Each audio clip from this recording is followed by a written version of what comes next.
آخری آپ کا دور ہے، 82 سال کی عمر تھی اس وقت آپ کی، اور یہ تاریخ کا دردناک باب ہے کہ حضرت عثمان غنی پر 40 دن تک پانی بند رہا۔ وہ ایک منصوبہ تھا، 3 لوگ 3 مختلف شہروں سے چلے، مصر سے، کوفے سے اور بصرے سے، 1,000 آدمی لے کر کے، اور مدینہ المنورہ میں پہنچ کر کے حضرت علی المرتضیٰ سے ملے، ام المومنین سیدہ عائشہ سے ملے، کبار اصحاب سے ملے۔ تو جو انہوں نے کہا تو انہوں نے ان کو کہا کہ نہیں، ایسی کوئی بات نہیں، فہمائش کر کے واپس بھیج دیا۔ حضرت عثمان غنی رضی اللہ تعالیٰ عنہ پر اقربا پروری کا الزام عائد کیا تھا، تو انہوں نے کہا کہ کوئی ایسی بات نہیں ہے۔ پھر یہ تھا کہ آپ نے کم عمر گورنر، کم عمر لوگ مقرر کیے، تو حضرت عثمان نے کہا کہ حضرت اسامہ بھی تو کم عمر تھے، حضور نے ان کو اگر مقرر کیا ہے تو یہ تو مثال ہمارے سامنے موجود ہے۔ لیکن یہ ایک منصوبہ تھا، اس منصوبے کے تحت یہ 3 جگہوں سے لوگ آئے تھے۔ وہ 3 دن کی مسافت کے بعد پھر تینوں واپس آ گئے، تو یہ ایک سوالیہ نشان ہے کہ تینوں کیوں واپس آ گئے، کوئی ایک تو نہ آتا نا۔ تو یہ سب طے شدہ منصوبہ تھا، اور پھر انہوں نے مدینہ المنورہ کو گھیر لیا، اور جس طرح سے بلوائیوں نے حالات پیدا کر دیے۔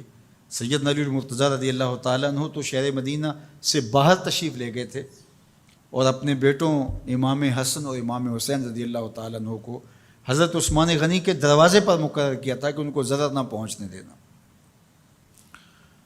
اب 700 صحابہ اجازت طلب کر رہے ہیں کہ آپ ان بلوائیوں سے نپٹنے کا میں جو ہے وہ اجازت نامہ مرحمت کریں، اور بہت سارے لوگ تو حج پہ جا چکے ہیں۔ 18 ذی الحج کا واقعہ ہے جب آپ کی شہادت ہوتی ہے، تو وہ حج پہ جا چکے ہیں، تو جو یہاں موجود ہیں وہ اجازت طلب کر رہے ہیں۔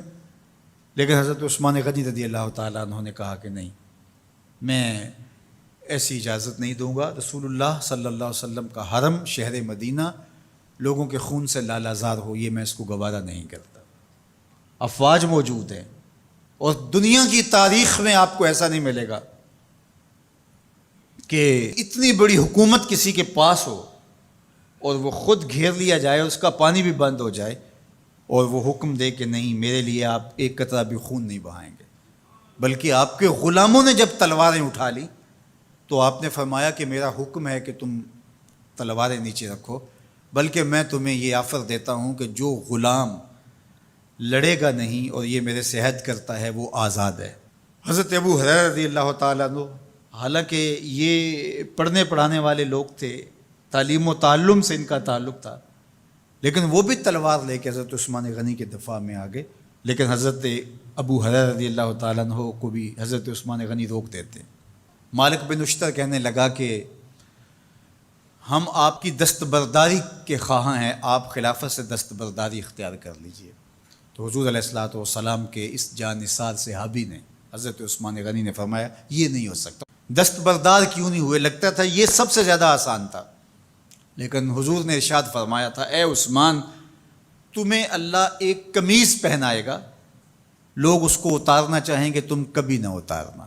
تو اس سے مراد خلافت کی قمیض ہے، اور ان کی شہادت کی خبر بھی اللہ کے محبوب علیہ السلام نے دی تھی، اور اگر آپ دستبردار ہو جاتے تو یہ ایک کھلونا بن جاتا، بازیچہ بن جاتی خلافت۔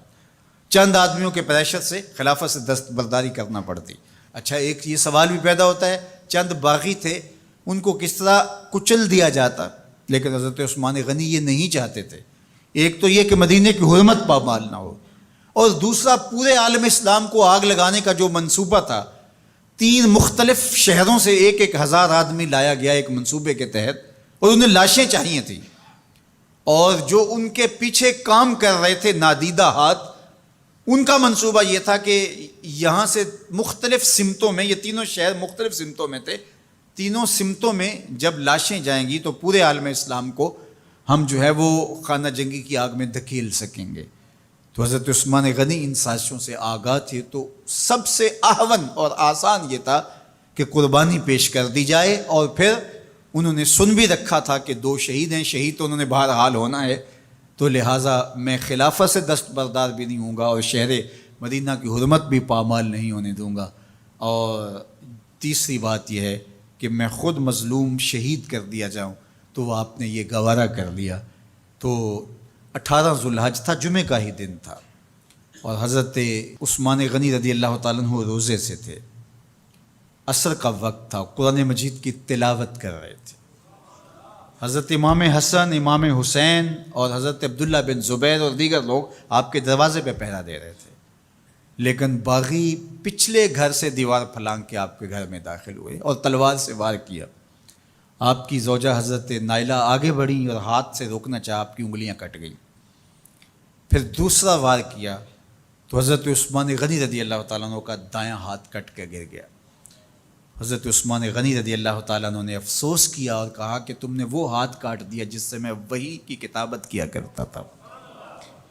پھر اس کے بعد آپ پر 9 وار کیے گئے اور آپ کو شہید کر دیا گیا، اور آپ کا خون قرآن مجید پڑھتے ہوئے اس آیت پہ گرا، فَسَيَكْفِيكَهُمُ اللَّهُ وَهُوَ السَّمِيعُ الْعَلِيمُ۔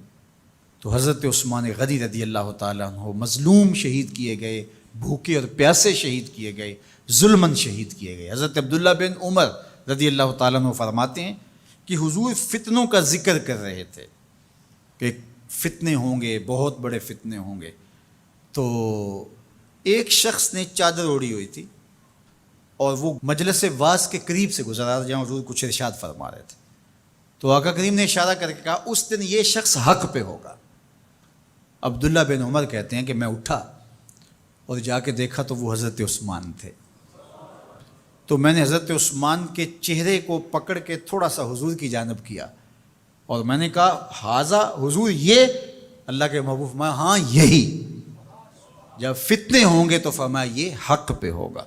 تو حضرت عثمان غنی رضی اللہ تعالیٰ عنہ حق کی راہوں کے مسافر، جنہیں حضور کی زبان سے شہید کہا گیا، اور شہید کسی کا انجام ہوتا ہے، تو حضور نے فرمایا یہ شہید ہوگا۔ شہید وہی ہوتا ہے جو بحالت ایمان اس دنیا سے راہ خدا میں اپنی جان قربان کرے۔ فرمایا فَإِنَّمَا عَلَيْكَ نَبِيٌّ وَصِدِّيقٌ وَشَهِيدَانِ، اے پہاڑ رک جا، تو جانتا نہیں تیرے اوپر اللہ کا ایک نبی ہے، ایک صدیق ہے اور 2 شہید ہیں۔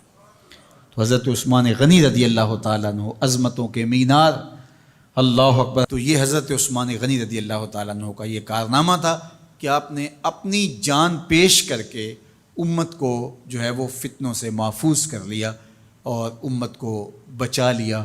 حضرت عثمان غنی رضی اللہ تعالیٰ عنہ پہ کروڑوں رحمتیں، کروڑوں سلام۔ ہم آپ کی عظمت کو سلام پیش کرتے ہیں، عقیدتوں کا خراج پیش کرتے ہیں۔ حضور کی خدمت میں ایک جنازہ لایا گیا اور حضور سے عرض کی گئی حضور اس شخص کا جنازہ پڑھا دیجئے، تو حضور نے انکار کر دیا، کہا میں جنازہ نہیں پڑھاؤں گا۔ تو صحابہ نے عرض کیا یا رسول اللہ، کبھی ماضی میں ایسا نہیں ہوا، جب بھی کوئی جنازہ لایا جاتا ہے تو آپ جنازہ پڑھا دیتے ہیں اور آپ نے آج انکار کر دیا ہے۔ تو فرمایا یہ شخص میرے عثمان سے بغض رکھتا تھا اور اس کو اللہ نے بھی اپنی رحمتوں سے محروم کر دیا ہے۔ حضور نے اس شخص کا جنازہ نہیں پڑھایا جو مبغض عثمان غنی رضی اللہ تعالی عنہ۔ تو اب آپ اندازہ کیجئے وہ کتنا بدبخت شخص ہے جو حضرت عثمان سے بغض اور دشمنی رکھتا ہے۔ حضرت عثمان غنی رضی اللہ تعالی عنہ سے اللہ کے محبوب علیہ السلام نے کتنی خوبصورت ارشاد فرمائی، میں اس سے حیا کیوں نہ کروں جس سے اللہ کے فرشتے بھی حیا کرتے ہیں۔ یعنی عثمان غنی وہ ہیں جس سے اللہ کے فرشتے بھی حیا کرتے ہیں، اور جو عثمان غنی کا حیا نہیں کرتا اس سے بڑا بے حیا کون ہو سکتا ہے۔ حاکم نے مستدرک کے اندر روایت ذکر کی ہے کہ بہت سارے صحابہ حضور کی بہت ساری خوبیوں کے مظہر تھے، اور سب سے زیادہ حضور کے خلق کے مشابہ حضرت عثمان غنی رضی اللہ تعالیٰ، اور خلق میں سب سے اونچا درجہ حیا کا ہوتا ہے۔ تو حضرت عثمان غنی رضی اللہ تعالیٰ عنہ حیا کے اس مقام پہ فائز المرام تھے جو انہی کا مقصوم تھا۔ اللہ ہمیں حضور کے اہل بیت، حضور کے اصحاب، بلکہ حضور کے در کی مٹی کی تعظیم بھی نصیب کرے۔ اقبال نے کہا تھا خاک طیبہ از دو عالم خوش ترست، آن خنک شہرے کے آنجا دل برست۔ ہمیں تو طیبہ کی مٹی بھی اچھی لگتی ہے اس لیے کہ وہاں محبوب جو رہتے ہیں، تو محبت تو اس چیز کی متقاضی ہوتی ہے، محبوب کی راہوں کو بھی سلامی پیش کی جائے۔ تو جو حضور علیہ السلام کے ساتھ منسوب اتنی وقی نسبتیں ہیں ان کا احترام کیوں نہیں کریں گے؟ تو حضرت عثمان غنی تو داماد رسول ہیں، حضرت عثمان غنی تو ذو النورین ہیں، حضرت عثمان غنی تو حضور علیہ الصلوۃ والسلام کے محبوب اور حضور علیہ الصلوۃ والسلام کے پیارے ہیں، ان کو جنت کی بشارت دی گئی ہے، عشرہ مبشرہ میں سے ہیں، 4 جلیل القدر خلفاء میں ان کا نام شامل ہے، اور پھر حضور کی 2 صاحبزادیاں ان کے نکاح میں، آقا کریم نے ان کو شہید خود قرار دیا، اور میرے اور آپ کے آقا و مولا نے کہا آج کے بعد کوئی عمل عثمان کو نقصان نہیں